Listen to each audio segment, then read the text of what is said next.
October 14, 1947, Supersonic Flight Triumph.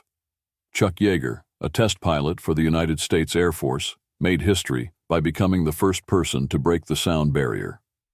Piloting the Bell X-1 aircraft, nicknamed Glamorous Glennis, Yeager achieved this feat over the dry, desolate landscape of the Mojave Desert, California.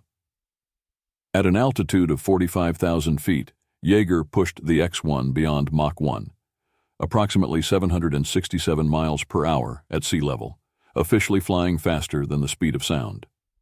This breakthrough in aviation shattered long-standing beliefs about the dangers of compressibility, a phenomenon that caused severe control issues in high-speed aircraft.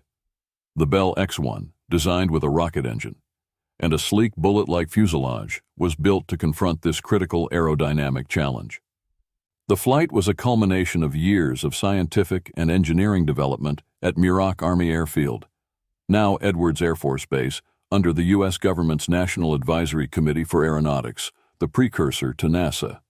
Yeager's achievement marked a critical milestone not only in military aviation, but also in the broader field of aeronautical research, setting the stage for future supersonic and space exploration efforts. Yeager's daring and skill underpinned this pivotal moment in aviation history, symbolizing humanity's relentless quest to push beyond perceived limits. His achievement in breaking the sound barrier revolutionized aviation technology, leading to the development of faster, more advanced aircraft that would shape the future of both military and commercial flight. For enthusiasts of historical ephemera, visit history-collectors.com to find collectibles that might complement your collection. You can own a piece of history.